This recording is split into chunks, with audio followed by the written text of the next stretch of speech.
Hello everyone and welcome to the last lesson of art for the first quarter, and what we are going to talk about today is Western classical art.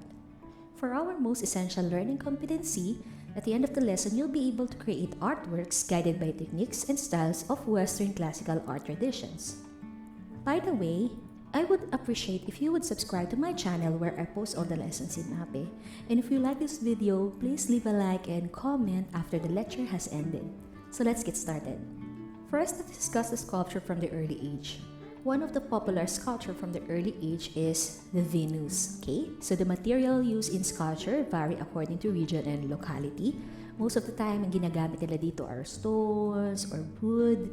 And yung mga nag-survive, syempre, definitely, they are made out of stones or mud or clay. Yan. So, archaeologists believe that their sculptures is a result of natural erosion and not of human artistry. So, meron din mga ibang pinaniniwalaan yung mga archaeologists na hindi naman daw talaga ito gawa ng mga tao, kundi it is a result of natural erosion.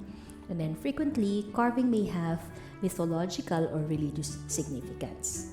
So, for Egyptian sculpture, symbolic elements were widely used such as forms, hieroglyphics, relative size, location, materials, color, actions, and gestures. So, mayroong mga symbolic elements kapag pinag-aralan natin ng Egyptian sculpture. Like for example, kapag ang sculpture is sobrang malaki, it means na medyo importante yung tao na yun. Okay? At also, yung mga hieroglyphics, which is yun yung parang form of writing ng mga ancient Egyptians, nagkikwento siya ng buhay ng mga sculpture na pinag-usapan. For example, si Nefertiti, yan. So makikita natin sa paligid ng kanyang sculpture, mayroong mga hieroglyphics doon na kinukwento yung kanyang journey sa afterlife. And then, it's also yung location din na kinalalagyan ng sculpture. Kapag medyo nasa loob na loob siya, meaning sobrang importante nung figure na yon. And then, yung materials, yung color, and even yung mga actions and gestures na ginagawa nila, lahat yan ay merong symbolism. So, their tombs require the most extensive use of sculpture. So, kapag makita nyo, na yung saan mismo nakalibing yung bangkay ng pharaoh na namatay. So, yun yung merong pinakamaraming sculpture ka na makikita. And the most common materials used for this sculpture are wood, ivory, and stones. So what are the characteristics of Egyptian sculptures? First, symbolisms were heavily used to represent the gods. So they were represented as composite creature with animal heads on human bodies like si Anubis, Osiris, lahat ng mga yan, nire-represent niya yung mga Egyptian gods. And then another is yung relief compositions were arranged in horizontal lines. So to record an event or represent an action. You can see na parang pa-horizontal yung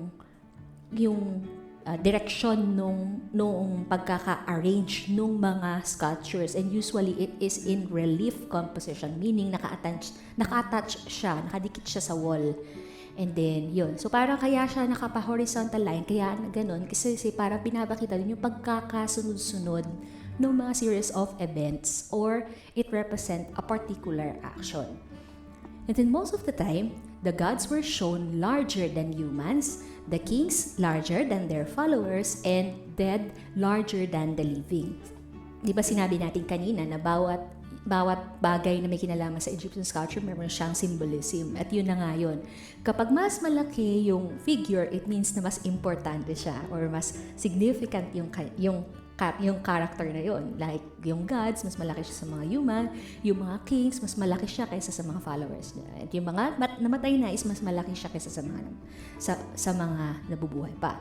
So, empty space were filled with figures or hieroglyphics, and all individual components were brought to the plane of representation and laid out like writing. Kasi nga, yung kanilang mga design na ito sa mga tombs ay nagre-represent ng story ng afterlife ng mga namatay. Now let's discuss the sculptures from the classical period, particularly ancient Greek and ancient Rome. So, early Greek sculptures were tense and stiff. Their bodies were hidden within enfolding robes. So then after 3 centuries of experiments, Greek sculptures had finally evolved and shown all the point of human anatomy and proportion. One of the most popular styles of the Greek sculpture was the Hellenistic style. So Hellenistic denotes a preference in sculpture for more elaborated pattern, mannered arrangement of figures and groups, and emphasis on the representation of movement for dramatic effects. So, yung Hellenistic sculptures or Hellenistic style, meron siyang characteristic na kung saan mas elaborate yung kanyang pattern, and it is mannered arrangement of figures and groups. Ibig sabihin yung hindi basta-basta lang pinagsama-sama yung mga subject dun sa sculpture na yun. At then meron siyang emphasis on representation of movement. It is as if gumagalaw or kumikilos yung mga sculpture niya. And as for the Roman sculptures, most Roman sculptures are made of monumental terracotta. So this is a material used in sculpture, and they did not attempt to compete with the freestanding Greek works of history or mythology, but rather they produced reliefs in the great Roman triumphal columns, continuous narrative reliefs around. So kasi ang mga ancient Greek kasi kilala talaga sila when it comes to sculptures, particularly yung mga Hellenistic sculptures na yan. Sobrang sikat niya nung ancient period, nung classical period. Pero yung mga ancient Romans, hindi sila nakipag-compete doon sa style na yun ng mga ancient Greek. Because ang ginagawa nila is more on relief sculpture, na kung saan pinapakita yung kanilang mga victories at yung mga battles sa pinaglabanan ng mga heroes nila during that time. And mostly, yung mga sculpture ay made out of terracotta and relief sculpture siya, hindi tulad ng mga Greek sculpture na freestanding. Okay, now let's talk about the sculptures from the medieval period, particularly the Byzantine, Romanesque, and Gothic sculptures. So the dominant themes of Byzantine sculptures are religious, everyday life scenes, and motifs from nature. So very obvious naman yun na itong mga sculptures from the medieval period are mostly religious sculptures. Kasi di ba bawal nga talaga yung mga walang kinalaman sa church na sculptures. Kasi yung mga early Christians, they believe na yung mga hindi religious themed na sculptures ay parang ginagamit pag-worship sa mga idols. So, ginagamit nila lang yung sculpture for the sake of worship sa Catholic or sa Christian belief. Kaya mostly yung mga saints, si Christ or si Mary or mga biblical characters, yung mga sculptures nung panahon ng medieval period. So animals were used as symbols such as dove, deer, and people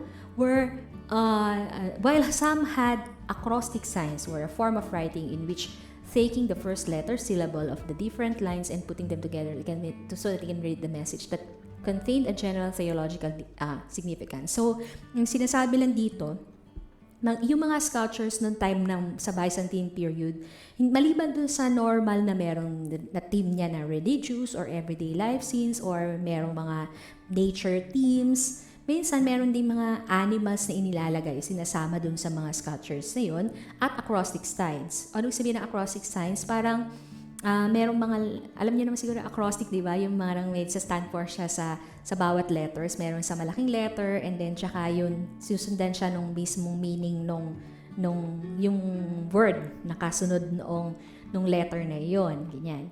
So, usually yung mga words na iyon na nagsisimula sa acrostic or malaking first letter is about theological message. Meron siyang theological message or may kinalaman sa kanilang religious belief.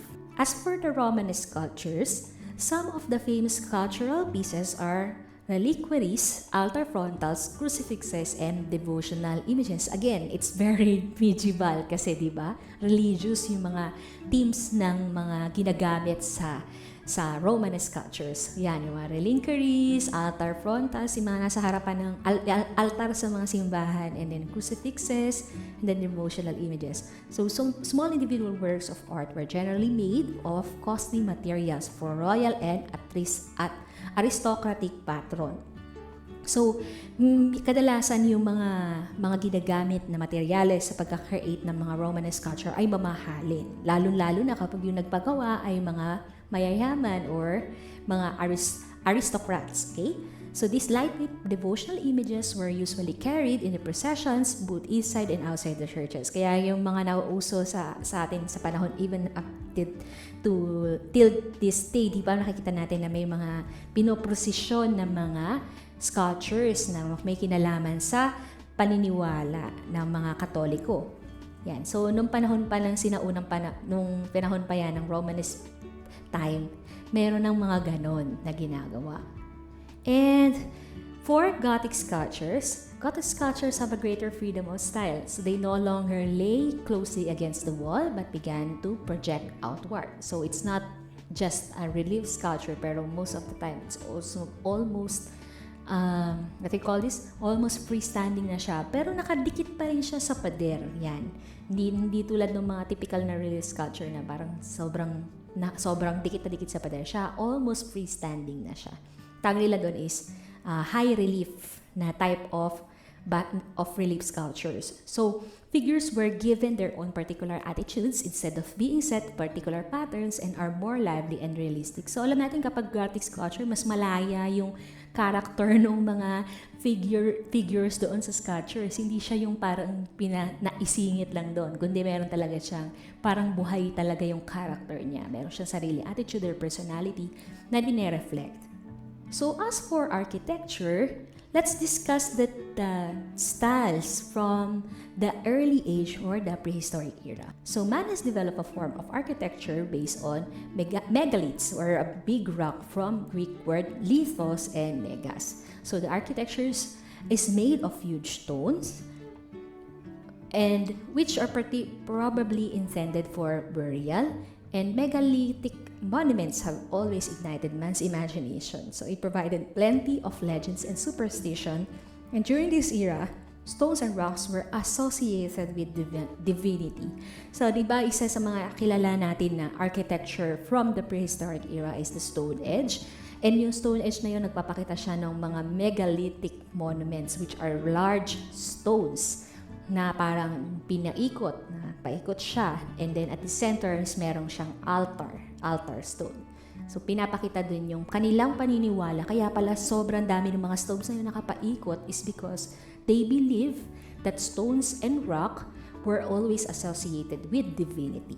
There are 3 types of megalith stones. So the first is we call menhir, which is a huge stone standing vertically on the ground, usually standing in the middle of the field or arranged in rows.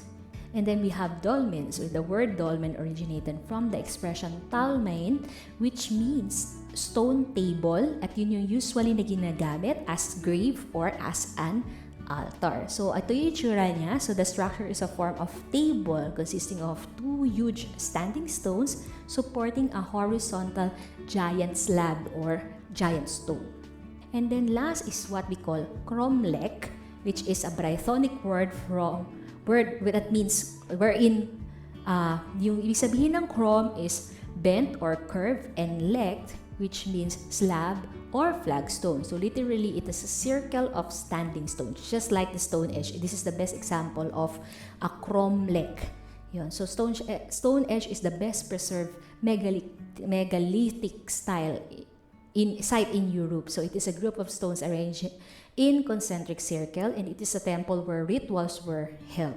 So the structure and the movement of the sun in the sky has a relationship in terms of identifying the change of the seasons, which help the primitive man and on their rituals and on their agricultural practices. Pinaniniwalaan nila na yung daw movement ng sun dun sa reflection, yung structure daw na yun, meron siyang kinalaman dun sa may pinapakita siya na relationship dun sa movement ng sun. At yun yung parang basis nila na nagbabago na yung panahon.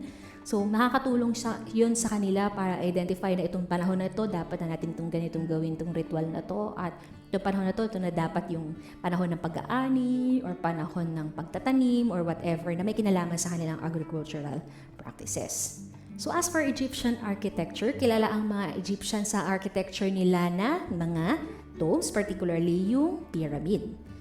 So the architectural style was developed during the pre-dynastic period, 4000 BC.